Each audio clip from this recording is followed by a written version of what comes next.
Okay, so we've seen from Genesis and Acts of the Apostles and from Jesus' example that we should have a very high value of human dignity with people as created in the image of God.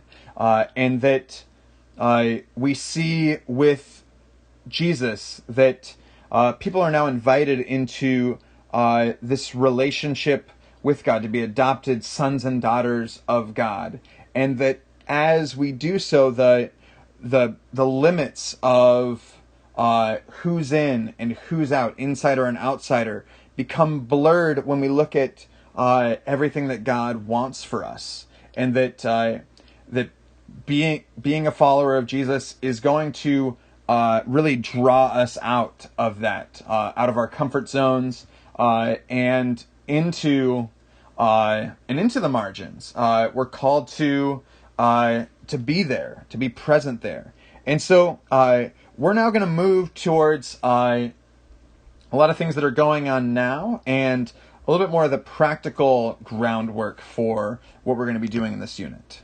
So, I've mentioned this before in my classes. I really love Ibram Kendi and his book, Stamped from the Beginning. And this book is a history of racist ideas. And in this book, he is investigating this common claim. People often argue that racist ideas, and by the way, we're not only going to be speaking about racism in this unit, we'll be looking at it intersectionality, and that as we focus on different groups who have been marginalized, it's valuable to look at groups together, and it's also valuable to look at them separately. And so Kendi is looking specifically at racism, and he's particularly looking at the African American experience, although he does have ties to other experiences throughout his books. And so I'm going to be focusing on his look at racism now, but it plays into a lot of other really important issues also. And so he argues, he's looking at this concept of, what do racist ideas come from, like hate and ignorance, as people often say. And as he went through the historical data, and I apologize for my spelling being, my handwriting being really poor, he goes through the historical evidence, and he sees that actually, like, as we go through history, as we go through time, that that people tend to act out of self-interest, and then as they create systems and things that really like serve them well, that in the end that self-interest is rationalized through narratives and policies to argue that things that support one group above another are just or natural. And this is important, he argues that it's self-interest first, then the narratives and the policies, and then the arguments come out of that to justify it. That it's not as though people had these ideas that marginalization is just, and then went out to make policies that eventually pursue their self-interest. And we can see this kind of through history, that if you discover that that you have things pretty well, oftentimes our first response is like, wait, like, but I haven't done anything like wrong to be privileged, to be valued, and we start immediately going to rationalize it. Well, like, it must make sense, because people will tend to justify kind of like what they're already doing, rather than look really at what's going on behind it. And so one of the things that this argument that Kendi brings forward that's really important is that that a lot of the marginalization is found in the narratives and the policies. So the narratives are like the stories that we believe, the culture that we live in, and the policies could be at any level, from the way a classroom is run to the way national or even international politics goes forward. And that people throughout time, whether it be through religion, whether it be through science, whether it be through statistics, that people tend to recycle the same narratives and policies. And we might go into some of these in the future.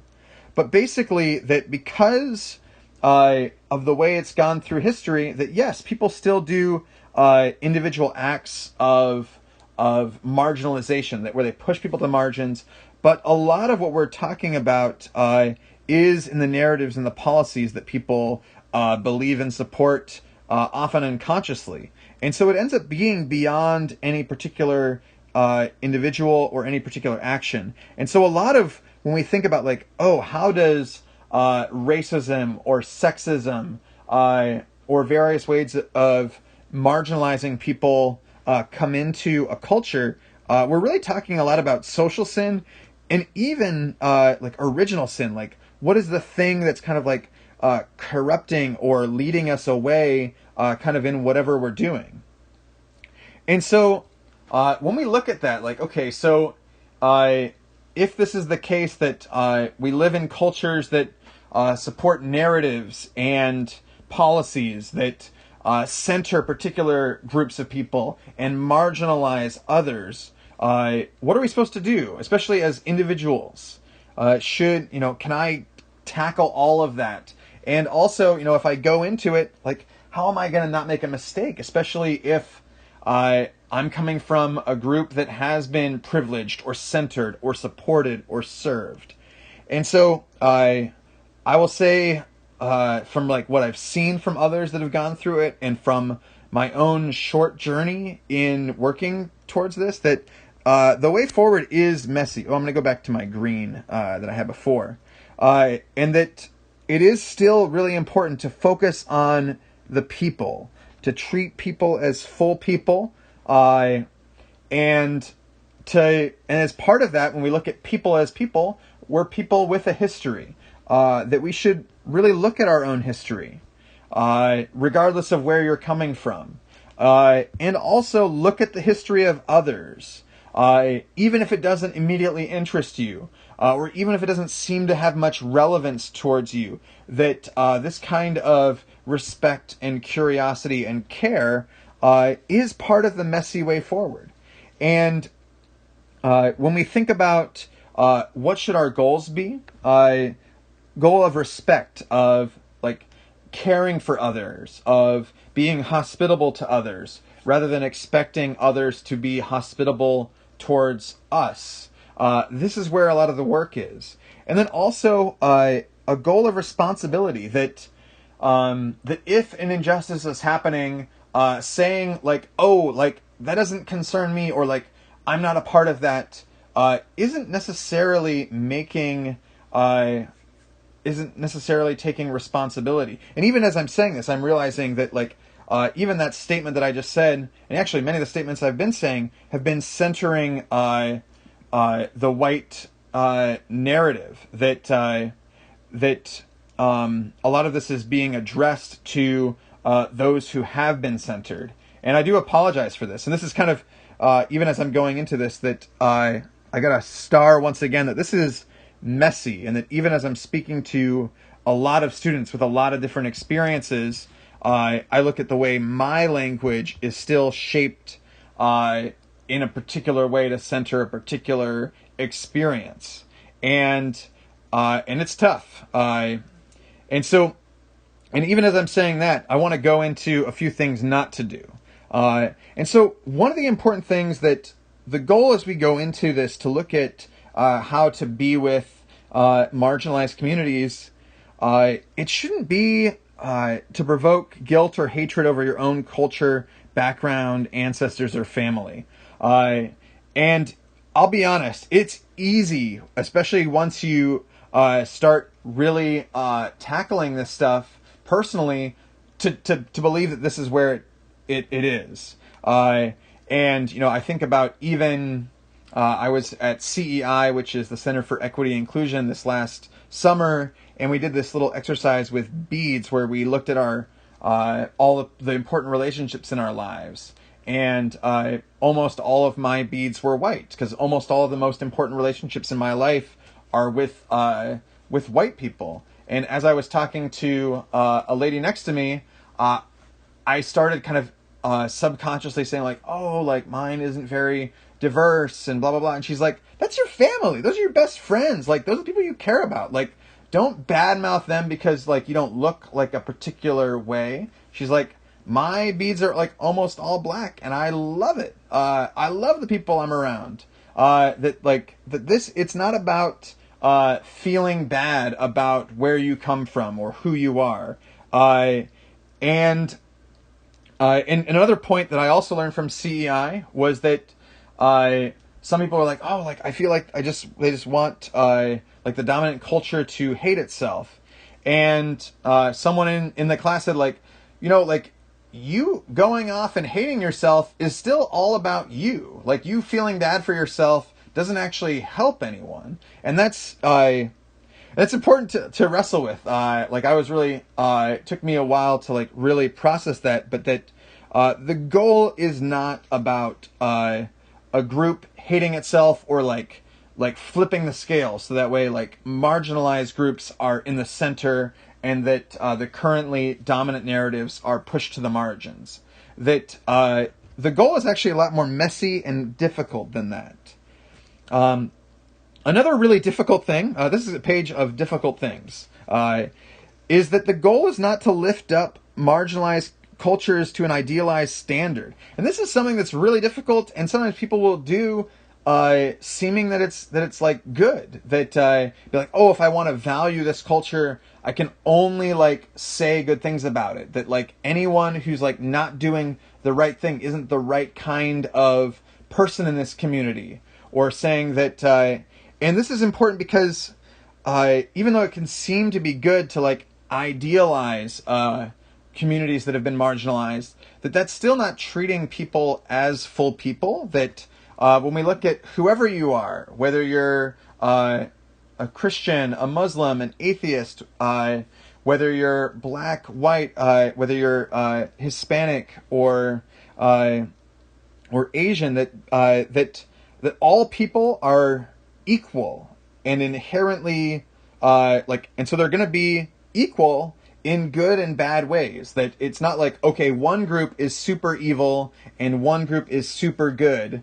That it's going to be mixed. And so it's more complicated that way. That there isn't like one culture that has this intuitive relationship with nature that everyone else should emulate. That the impulse to love nature and the impulse to abuse it is within everybody and within every group of people, and it's something to be looked at. And there isn't this ideal group that is doing it all perfectly.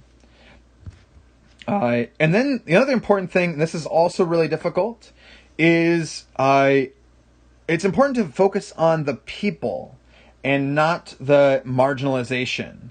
That sometimes people like with really good intent could say like, okay, like I'm going to go, I want to go be with people, but they'll really focus on like, oh, like the like being marginalized rather than the people. And you might remember from like the danger of a single story that for some people, as the speaker was discussing growing up, I think it was in Nigeria, that she tells a lot of like very middle class stories, and people were like, oh, this isn't the kind of like Africa we want to hear about. And she's like, no, this is like the way the actual people are living. And you can see here that people sometimes, even in a desire to help, can value the marginalization rather than the people. And this is important for us to like really work against just valuing marginalization and really work towards valuing people. And then also it's important to remember that like marginalization is not a culture. That sometimes when you see what people do when they're like oppressed and put down, that whatever that is not necessary. That's not a culture. That's not and that's not something to be valued. Just kind of like, we shouldn't value like post-traumatic stress from difficult experiences in and of itself. We should look at the experiences and look at what people have done to cope with them, but that people shouldn't be defined by what they do to cope. And a group of people doing something to cope doesn't create a culture. That's another strange form of marginalization. And like all of this is really difficult. And even as I'm saying it, I'm noticing like I'm not saying everything exactly the way I would want to say it. And so essentially, like my takeaway from this one is it's difficult. And it's not like it's difficult and so like, oh, like just give it a good shot and then try your best and call it good. Like, no, like it's difficult, and like even when we try our best, we may still like accidentally marginalize some people. And that's not something that we can just be like, oh, like, but had a good heart. And that's something that's tough. And so as we get to this, we're moving towards the end here, that when we look at how marginalization works, it tends to be either individual, which is something that we can grasp generally, that it's someone doing or saying something with the intent to marginalize and oppress a person or a group. But then there's the cultural ones, the narratives, the norms, the standards, the values, which validate and serve one group above another. And this one's a little bit difficult. It's like, I often think about, what do people mean when they say like, oh, that's a good neighborhood, or oh, that's a bad neighborhood? Even just those terms can say a lot culturally, and can do a lot to validate and serve one group above others. And kind of similarly, when we look at institutional protocols, we need to be aware of whether these protocols and policies and practices support one group above others, whether it be in government, whether it be in the prison system, whether it be in education, or even in the classroom, in the way homework is given, or in the workplace, and the way the office culture is run. You can see a lot of these impacts that over time this marginalization can become institutionalized and very unconscious in the ways that it serves a particular group or particular groups and marginalizes other groups. And so this brings us to a really important point that we need to be aware of, which is the value of intention versus impact. Usually when we think about morality, and you might remember from last semester talking about the object, what's actually done, the intent, the intention, and the circumstances. I'm not going to finish writing all that out, but yeah, we usually think about that if I'm doing a good thing, and if my intention is good, and the circumstances are favorable for that, this is a good thing. And usually we weigh the intention quite highly. And when we think about marginalization at an individual level, usually the intent is fairly important. Like, oh, did you mean to do something harmful? And that could be really valuable. But when we look at marginalization at a cultural and institutional level, one of the things that's can often be clear is that the intent to harm is often not present, but what matters really heavily is the impact or the circumstances of participating in a marginalizing narrative or policy. And one of the things to be aware of here is that when you do this, and it is so pervasive that basically you will, regardless of where you're at in society, that we need to take responsibility, and with that responsibility own what's happened and then make a change. It's kind of like if you're doing something unconsciously and you're not aware of something, your intent to harm might not be there. But once you're made aware of it, then you are and can be responsible for what you do with the information now. And this is really important because cultural and institutional means of marginalization are much more effective, and they're generally unconscious. And so it is valuable to reveal them and to work to overcome them with the goal to support people and to bring marginalized groups to the center, out from the margins. And one important thing that we've seen in our society is that this can result in a new kind of purity culture. And what I mean by purity culture is that there are certain people or groups that are clean or good or wholesome, and there are other groups that are toxic or harmful or backward, or whatever the word is. Humanity is very good at developing new terms for purity culture, and that if you step out of line, you're now out.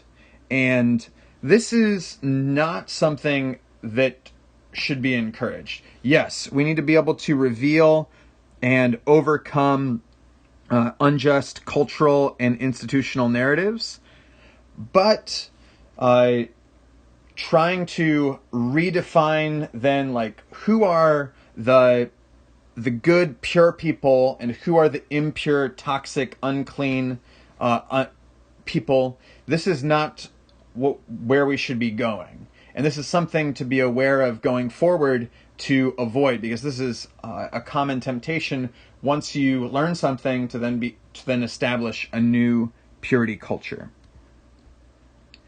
And so with all of this, and I realize that this is pretty heavy stuff, and it can impact the way we deal with many different groups that we come across and many different people that we come across. And when we look at the weight of history, it can be really heavy. And there can be this feeling like, okay, it's so big. What can I do if I make a mistake? I could lose everything. And perhaps it is best to ignore this. Just keep your head down and try your best. Perhaps caring too much could actually be a bad thing. And this is where I see a lot of the value and some of the extremes of some of the things that Jesus says really coming into focus for me. And so I'm focusing on the Gospel of Matthew as we end here, that when I think about a lot of the harm and then also the value of real connection, really seeing people, I see this statement, be perfect or be whole as your Heavenly Father is perfect, as your Heavenly Father is whole. That there's this call to greatness that we're given, that we really can care for each other and support each other and be respectful of each other and own our history and be curious about other people's histories as well. And another statement from Matthew that really sticks with me is, Jesus' words that, why do you look at the speck of sawdust in your brother's eye and pay no attention to the plank in your own eye? That as I go forward, one of the things I need to constantly be doing is, as I'm looking at society, make sure that I'm also looking at myself, because I'm not a part of it. That anything that society must do, I must do as well. And you might even be like, oh, that's a subsidiarity. And it definitely is, that I need to start with myself. It doesn't mean just self-focus and not worry about anybody else. We're still part of community, but that it shouldn't be looking for people that are stepping out of line. That shouldn't be our primary focus. And at the same time, when we think about this burden that can be there, I can't, how can I be concerned about everybody's past and everything that everyone might be going through? It just brings me so much anxiety. This is where this other verse comes to me, that it's okay, there's this longing for wholeness, there's this longing for that, and that if we rest in relationship, if we recognize our dignity, our being image bearers of God and welcomed as adopted sons and daughters who don't need to prove anything in order to be accepted, who don't need to prove anything in order to be legitimate, that this really can be a source of rest. And not rest in like, oh, I don't need to worry about that, but really like refreshing as we go out and continue. And this can give us the energy and the willingness to really do this next one, where Jesus is talking about Judgment Day and the Son of Man, and says that, whatever you do to the least of these brothers and sisters of mine, you've done to me. That followers of Jesus, we are called to, whenever we see anyone, we should be seeing God. We should be seeing Jesus. We should be seeing the Messiah. And this should be a source of care, a source of honor, a source of dignity, both to the people that we encounter and to ourselves. And so I hope that this has been helpful for you as and we're coming to an end here.